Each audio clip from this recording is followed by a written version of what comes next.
Good afternoon, good morning, good evening, wherever you're calling in from. We're glad to have you here today for the Music Biz webinar series.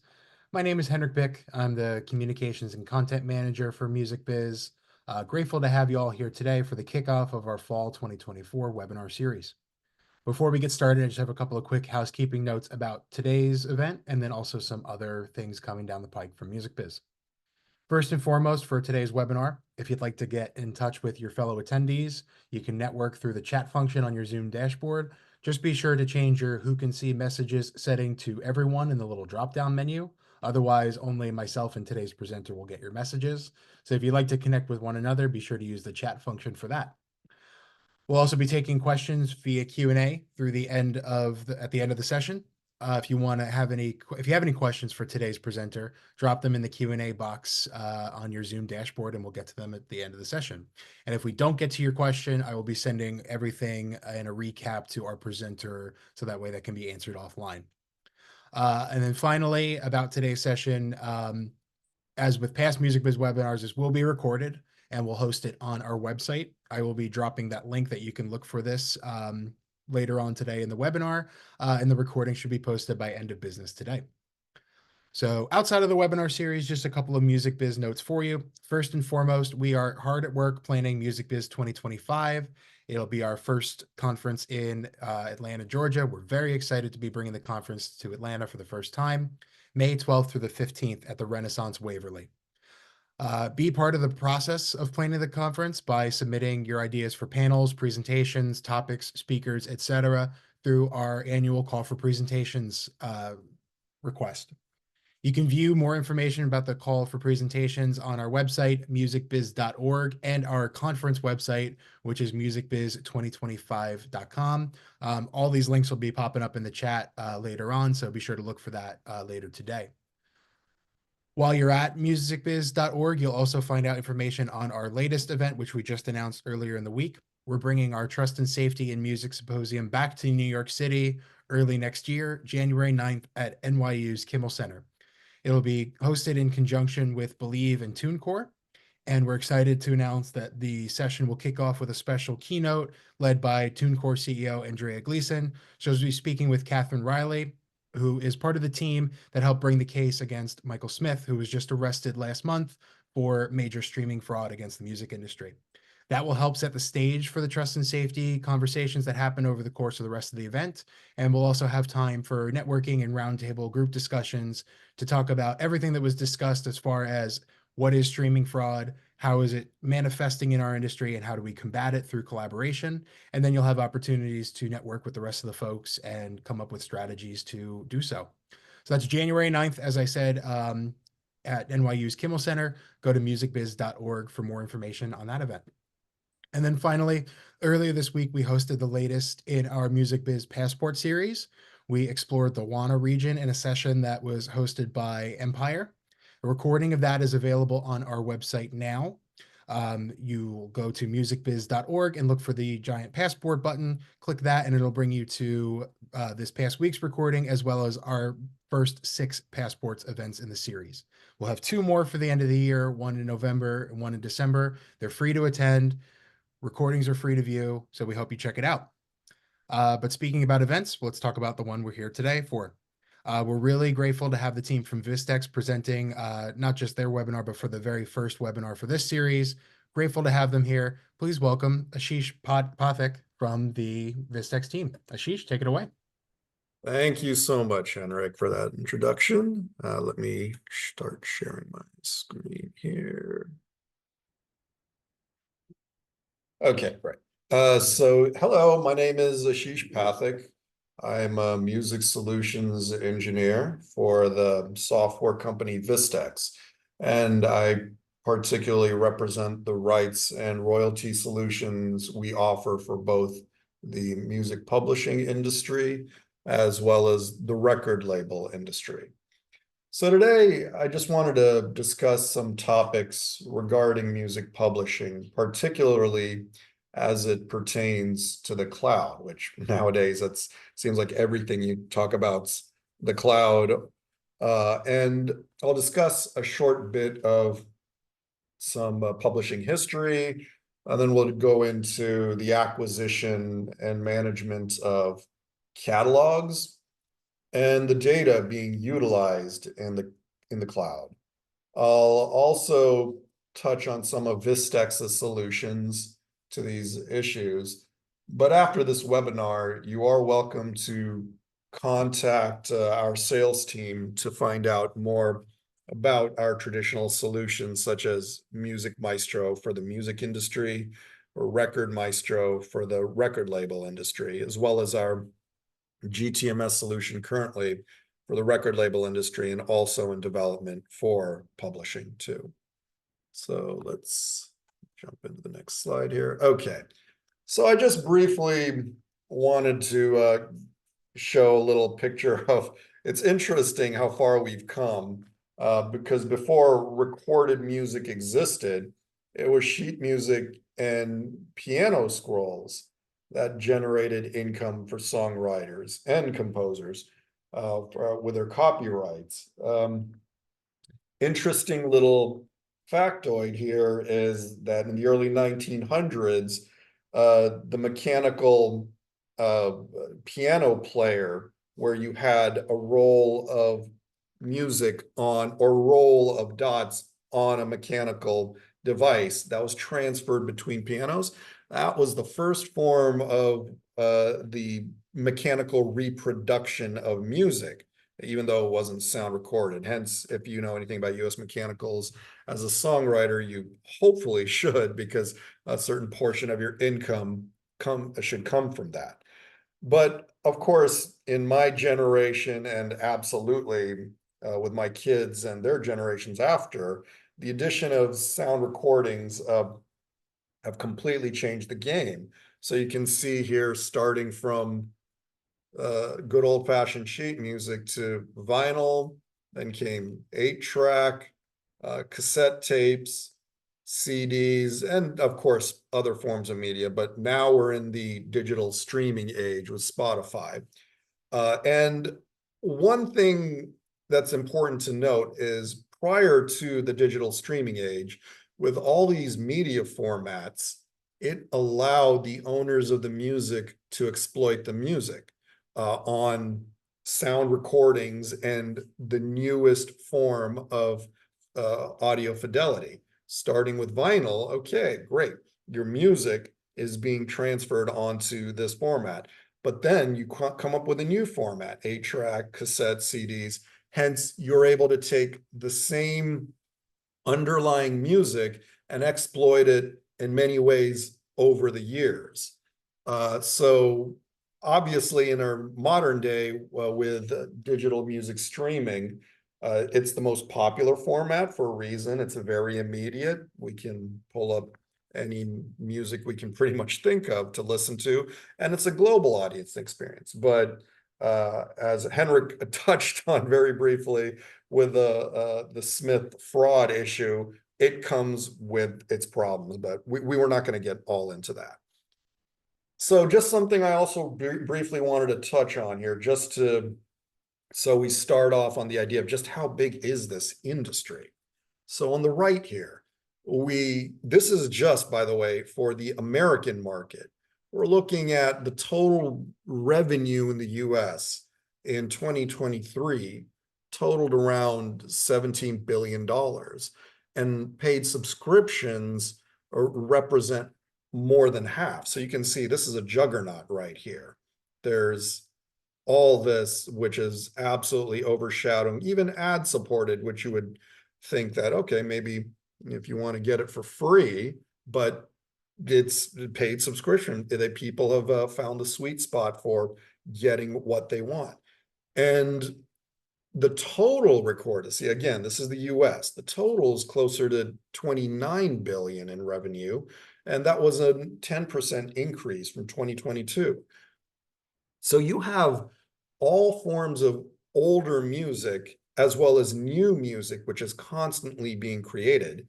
And technically, there is no shelf life on music. So it's just an industry that's going to keep on growing. I like this slide because it gives a pretty good visual representation of some of the different ways in which music is currently being consumed. So, like here on the left, we see our traditional forms of streaming. It's funny to say traditional now in streaming, but Spotify, Apple Music, Amazon Music, these are some of the more popular forms. However, music has also now jumped over into the categories of social media. So you have Instagram, TikTok, which is a massive juggernaut too as well, and Facebook. So the consumption of music is constantly evolving in different ways. But one thing I do like here as well on this pie graph, in pink, subscription audio, as we said, is still the biggest means of consuming. However, I love that good old-fashioned music on the radio here in blue still has an important place. That I just like that. So let's talk about some of the data that is now able to be captured. So we are living in a time where vast amounts of metadata can now accompany our streaming data. So a sales file for a song that was streamed or was purchased in physical format, traditionally you had just basic information such as what date was it purchased, what type of product was it purchased on, meaning was it a compact disc, vinyl, etc. And then just the artist and the title, as well as a unique code that is assigned to it, whether it's a UPC, an ISRC, which is for a unique sound recording, or an ISWC, which is for a unique song code. And then, of course, the amount. But now we're living in a time where so many traditional forms of metadata are able to be supplemented with way more demographics information. So, for example, and this is just touching on a couple of things, there will be information regarding the listening time length. Say a Pink Floyd fan only wants to listen to the 20 or so seconds of Gilmour's guitar solo in Comfortably Numb. That's all they may want to do, as well as what time of day does a person like to listen to. Maybe somebody only loves to wake up to music and they're not much of listening to it in the evening. The all-important age of our subscribers, as well as are they linked to any forms of social media? And there's a wealth of information we allow ourselves to give up when we sign up or subscribe to different subscription services. And it's just incredible in terms of forming a demographic picture for most of these companies, most of these music publishers and marketing departments. You can even have information such as what tier did this person sign up, whether it's ad supported, non-ad supported, what genres are the most popular for playlists currently, as well as which artists are popular in those genres. So there's a wealth of listener demographics that allows a marketing department to focus their efforts, to how best to exploit, to monetize whatever is in their music catalog.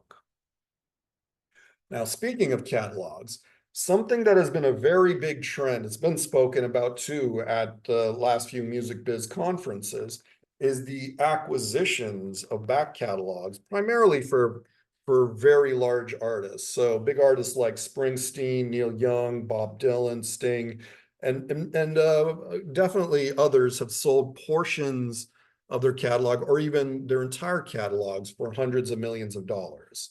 So the pretty no-duh question is, well, why are the artists doing it? Well, nothing wrong with getting hundreds of millions of dollars up front. But also, they have created a catalog which is very enticing to prospective investors, whether they're music publishers or they are investment firms. These catalogs, these artists know can generate money for them. Hence, many of these artists are no longer in the prime of their lives, so it's better to see all that money up front. Now, with the publishing companies themselves, what do they get out of it? This is an opportunity for, along with future financial growth. This allows the music publishers to increase their offerings. Now, along with their traditional catalog, they have some of these big artist names, and they can offer maybe for a synchronization license for a TV commercial on Every Breath You Take, or maybe for a TV show somebody wants Born in the USA. So it vastly increase both their holdings of works that they can offer, as well as the prospect of how much money it will generate for them too. And investment institutions have recently gotten into this game. They've been acquiring, and they've been part of these groups to acquire these major catalogs. You have the KKR or Blackstone that's also getting into this game along with Sony and Universal. Why? Because they feel it helps to further diversify their client portfolios. It's an additional financial instrument they can utilize within their offerings. Okay, great. So we're a music publisher, we're purchasing all these major catalogs. Now what? Well, there's a vast amount of metadata that accompanies these catalogs. Before, again, as I mentioned, in the past, you may have just had the artist, the title, and maybe what format it was on. But now you have things such as, okay, well, we have a genre or a subgenre for this particular music. Is this being exploited on a certain social media account? Do we even want to know how many beats per minute this song is and what key it's in? All of that can now be accompanying the information in these catalogs. So I purchased this massive catalog. Now I got to determine exactly what did I get. There's so much in there. What am I going to do with this information, and how best to utilize it? So part of getting a catalog is the process of being able to sift through the data. That's usually a good time to do housekeeping. Just as we do in our own houses, we put off spring cleaning to get everything orderly in our own homes. These music catalogs oftentimes need to be cleaned up for their data. And so during this process, as we've seen in our company too with our clients, it's the best time to clean it up and figure out what forms of metadata are going to assist all the departments in a publishing company to be able to exploit it. And another important thing to understand as well is, are there any usage restrictions to our music? So that's important too as well. So for example, I got a picture here of Rick Astley on the side, and maybe we wanted to purchase Never Gonna Give You Up. Well, we need to know if we're going to try to pitch that song to a tobacco company for a commercial. Does Rick Astley have a provision which says, I do not want my music in tobacco company adverts? So you have to be able to import the usage of the music that you're getting. You have to be able to figure out if there's any restrictions, because the last thing you want to do is find yourself in any hot water, either with the artists or with any of the legal departments. So we've gathered all this data. Now what's important is to make sure we have accurate information to build a clear picture of what we own, to look at all the different music acquired for a particular songwriter, all the different genres we have, et cetera, et cetera. It's also very important to ensure we have proper ISWC and particularly ISRC codes to make sure they're assigned, and it causes much fewer issues down the road. Now, this is very, very important because these unique codes are often the way artists and songwriters are remunerated. It's the way we can get our money and get paid. And they can cause major headaches down the road when you're not able to match a song in your catalog, even though you know by name it's there, but it's not being matched up to what was supposed to be the unique code. And also what's going to be really, really useful, once you have all this data in your catalog, once you have it all organized, you now have the ability for transparency within your organization. I think it's important to note that even though a lot of startup music publishers are mom and pops with just one or two people running the organization, when you start growing in the future, you'll get more and more people. And it'll be important to be able to share the information rather than simply having one or two people know everything, dependent on how your organizational structure is set up. If you can allow everyone to have whatever access they need to see, whether it's from the data entry person at the bottom level to the CEO at the top level, well, this is what we own, that will allow you to be able to disseminate the information more quickly rather than having to make multiple calls, multiple emails to figure out, do we have XXX or do we not have XXX? And of course, this will also allow for a more holistic approach to, oh, this is what we got. You know what? I've got some ideas for how best to exploit and monetize this. So again, having accurate information and then having this information be transparent is very vital. Okay, so now on the cloud part of it here. What do we love so much about the cloud? Well, it's very, very large amounts of data can now be processed in incredibly short time. So for example, I can say that from our solution, we've gone from our traditional solution, which can take a 1 million line Spotify Excel file for a sales period, which traditionally could have taken, and it all depends upon, obviously upon the particular platform it's on, but a more traditional singular platform where it may have taken 7 to 8 hours to process a file like that, down to less than 30 minutes. And of course, this is only getting quicker and quicker. The beauty of the cloud is you're no longer restricted by a singular house for technology. You now have access to multiple parallel processing opportunities. And that's one of the beauties of the power you get with the cloud infrastructure. Another nice feature is you're able to compress a lot of this information for further data transparency. Sorry, what do I mean by compression? Well, for instance, let's say in a sales file, 2 million of your sales lines are from a particular artist, and the rest are from maybe 3 or 4 artists. Well, it would be nice to be able to see before I do my royalty calculations just who those artists are. So compression would show you exactly a breakdown of who these people are. And it can even show you anything from if there were multiple currency formats to show you what those are, maybe even show you a compression of exactly how many lines there were, how many lines towards a particular subtopic. So again, cloud computing just really offers a lot more power. And it also allows you to be able to research through archived data much more feasibly. In the past, maybe you would archive your data, put it onto a hard drive, and then, of course, that hard drive would live in some closet somewhere. And then, oh boy, we need to go grab this. Okay. So, well, now you can have it online and you have the ability to sift through that information much more efficiently.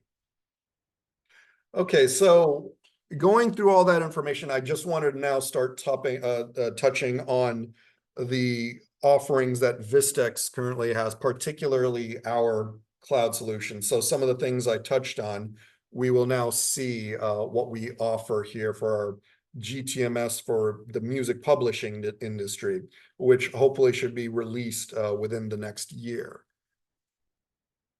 So here would be the dashboard. You would come in, and the nice thing we offer is for any of our clients to be able to configure this dashboard to how they want it to look. So for instance, let's say you're a royalty administrator, you might just want to see the sales files with errors because that's your job, or you're in charge of contracts. Well, who are some of my new signings?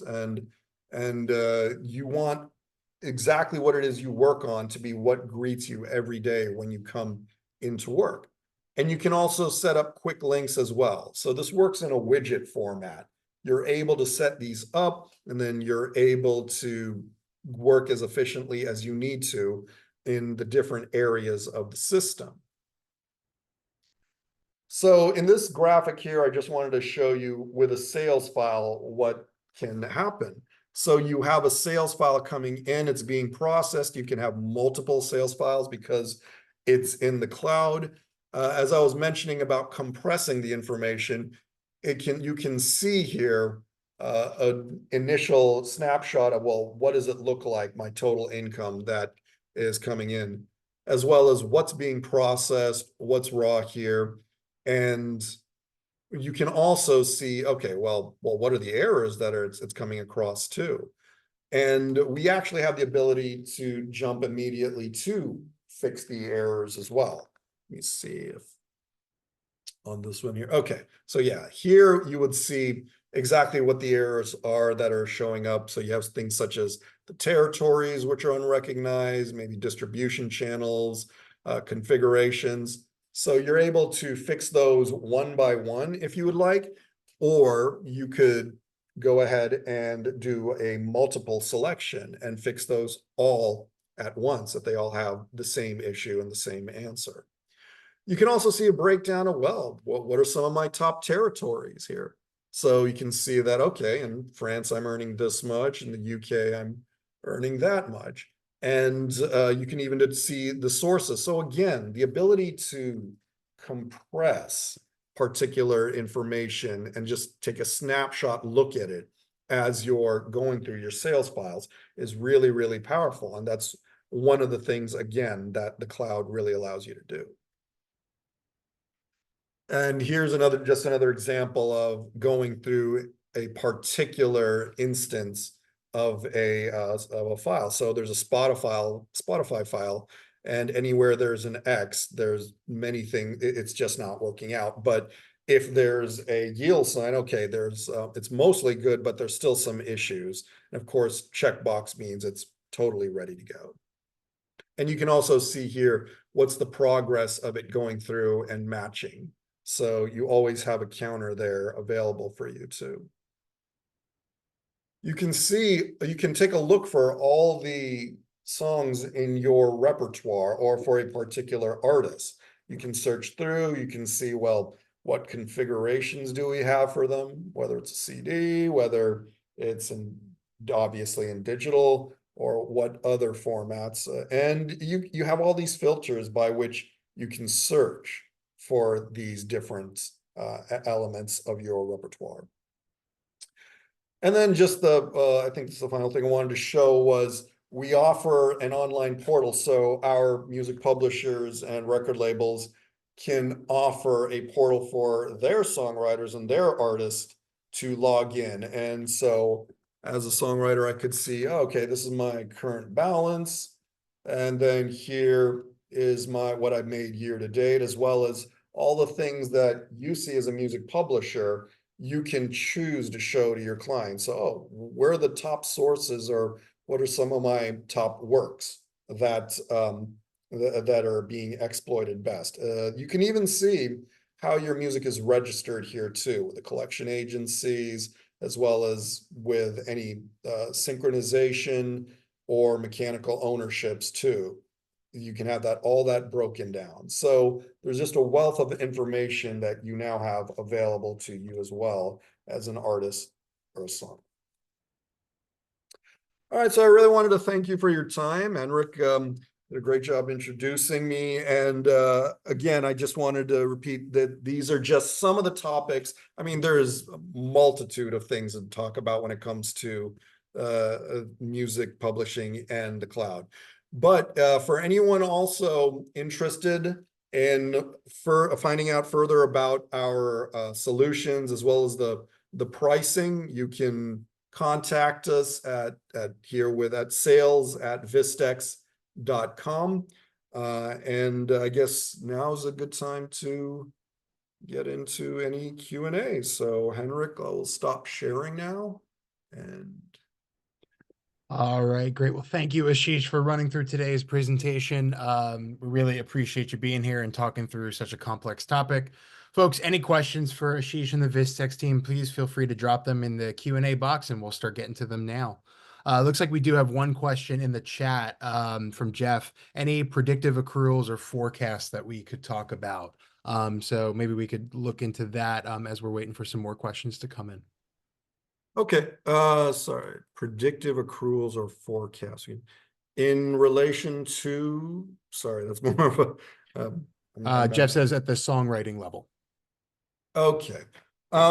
In terms of forecasting with pipeline information and income, at least as far as we're able to offer it, we can do that. You know, and in terms of if there's any other forms of income to be generated out there for songwriters in new ways, you know, I too am really interested in seeing, particularly in terms of social media, and now with what's going may or may not happen with TikTok, what forms of music consumption are going to pop up out there to be able to allow songwriters to further monetize off of their works.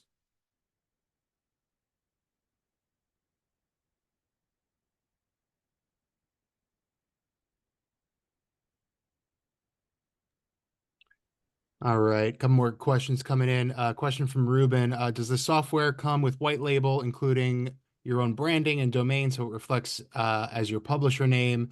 Therefore, when clients log in, they're able to see you as the publishing company. Great question, and yes, it does.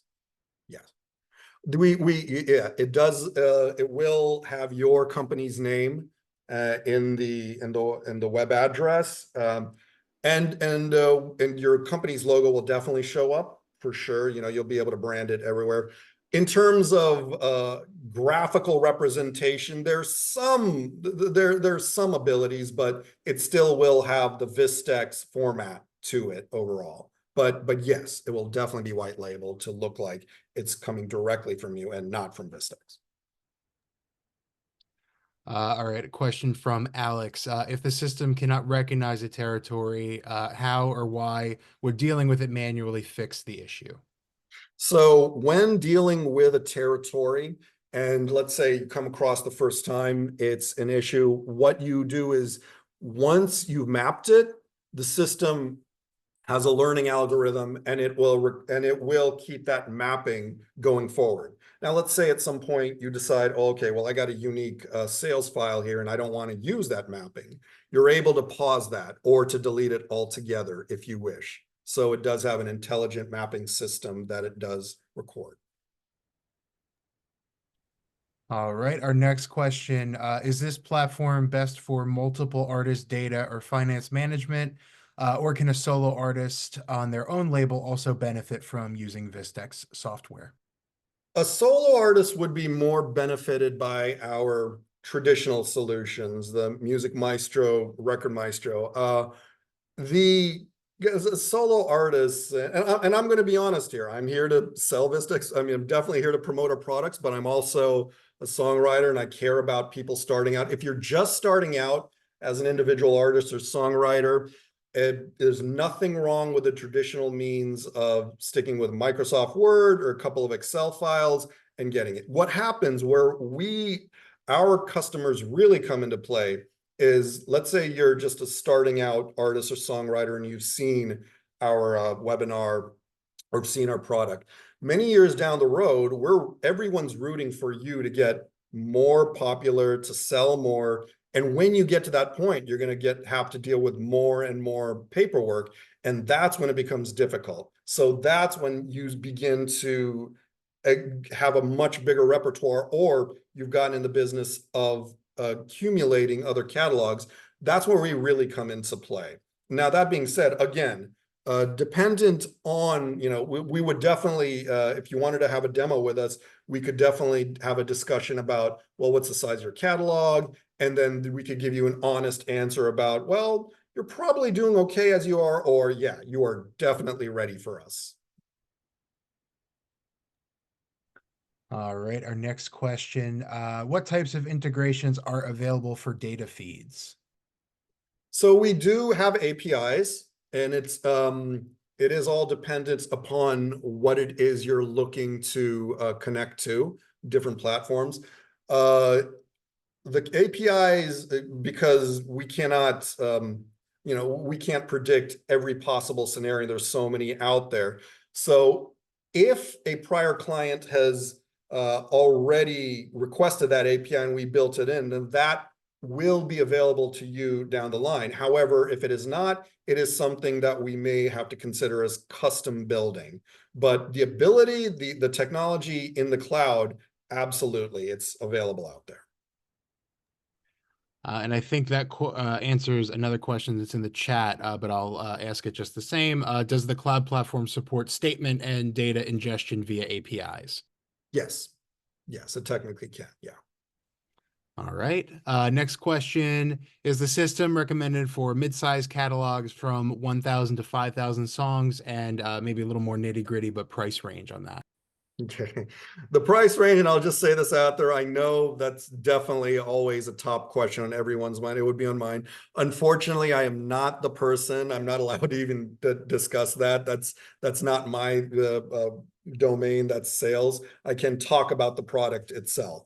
But in terms of you're saying 1,000 to 5,000 songs, and again, it's all dependent on, well, within those 5,000 songs, is there only one song that's selling, that's creating 1 million lines of sales lines, or are all 5,000 songs really, really like generating income? Again, it still is dependent. That would be something where if you called us up for a demo and a discussion, we could go through. But in general, it certainly wouldn't hurt. I mean, and I think, again, my earlier answer, the solution is, how difficult is it for you to manage your business? Again, at the end of the day, you're not purchasing software for fun.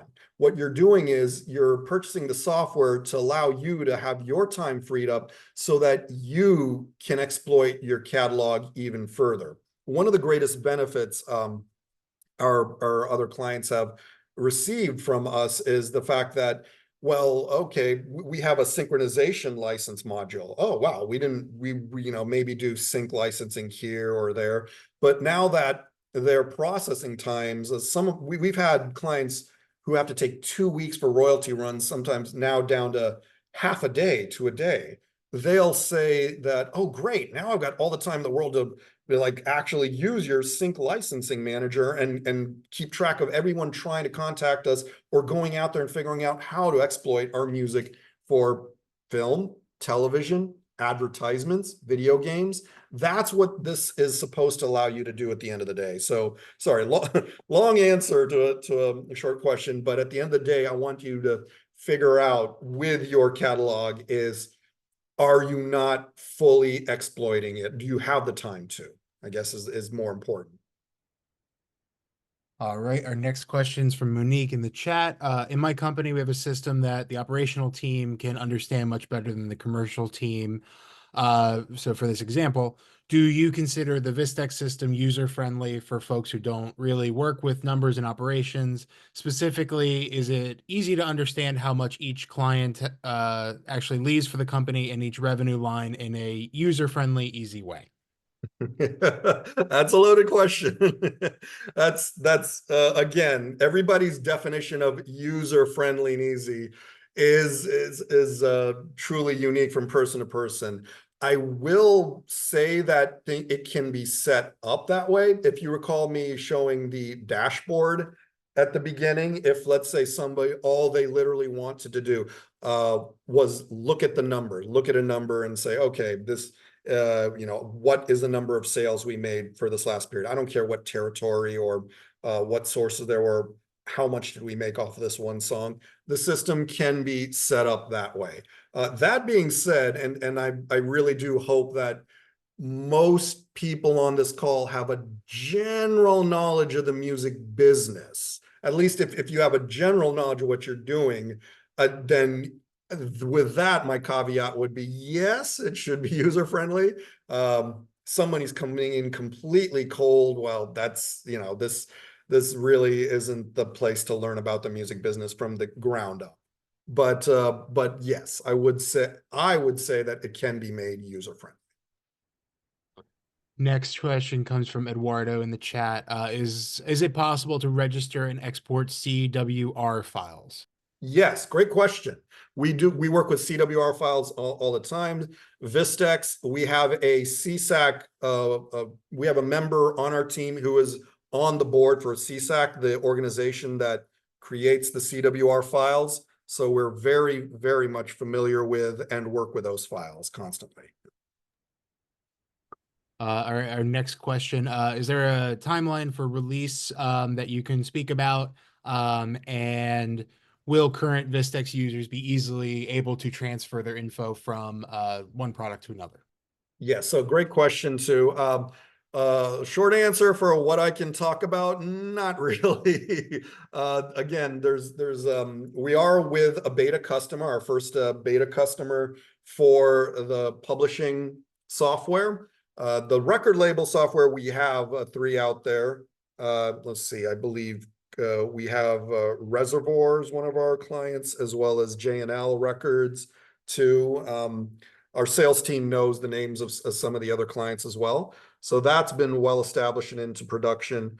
And in terms of Vistex, current Vistex customers for our Maestro systems, that is what that is definitely our forte of assisting them into getting the information from the Maestro, migrating it directly into the GTMS system.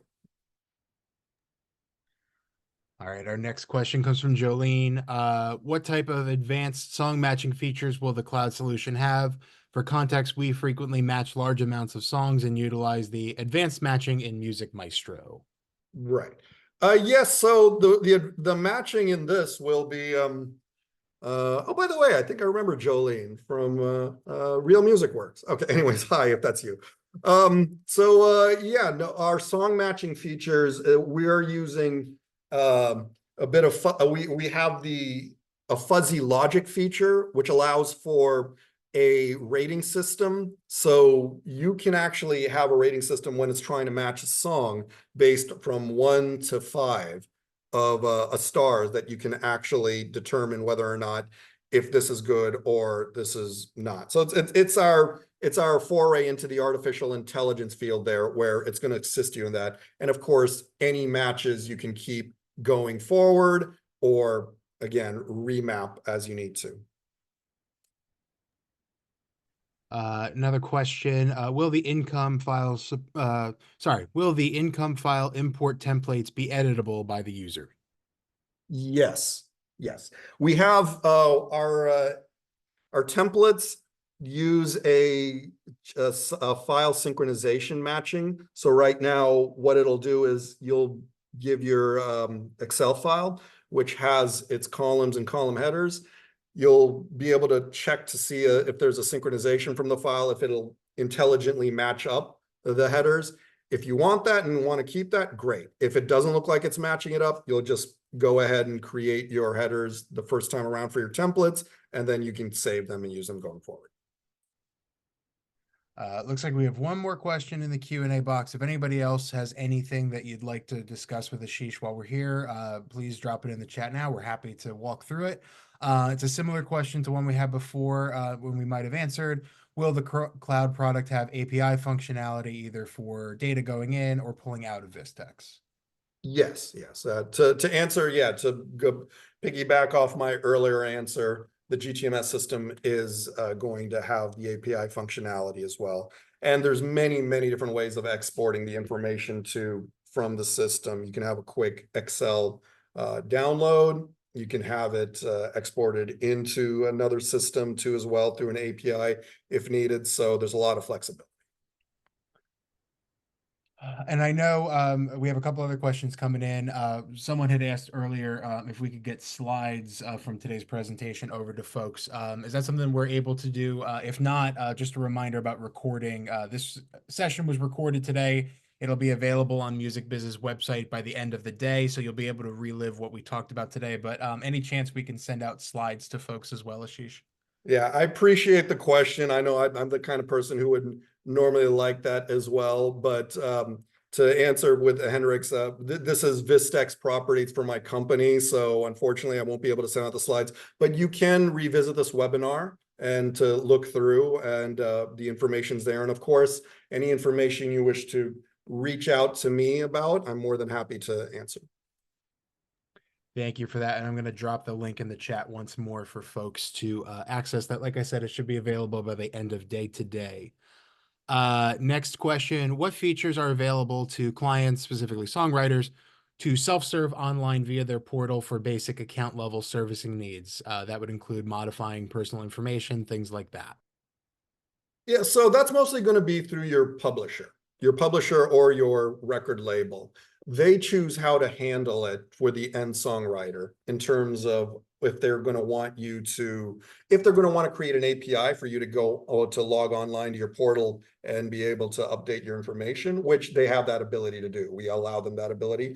Or if they're more old fashioned and they like to get it themselves and have their data entry team input that information. Question in the chat. Will this system work internationally? Yes, I guess the asterisk on that, maybe the implication is, will it allow for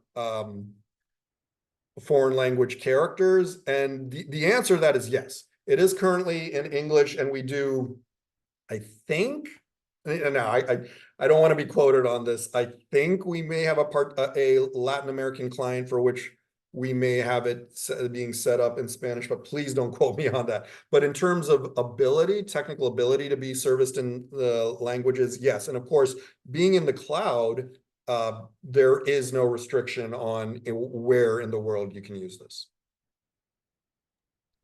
All right. And what's looking like our last question here from Alex.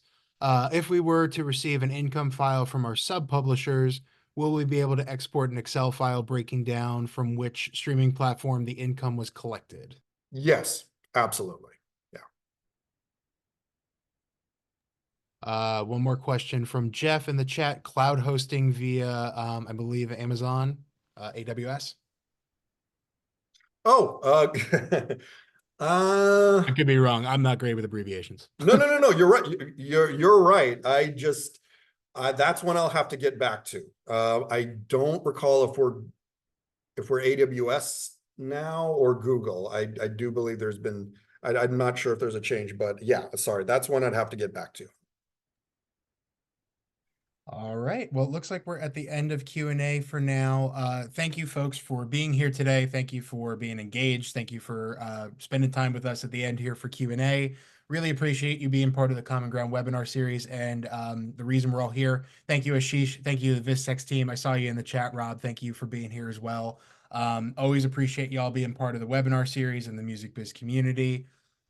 Look forward to welcome y'all to our next webinar series 2 weeks from today with our member Tradable Bits. Visit musicbiz.org for information on that session, as well as for the recording of today's webinar. And I hope you all enjoy the rest of your day and week. Thank you all for being here. All right, thanks so much, Henrik. Really appreciate it. All right, y'all take care.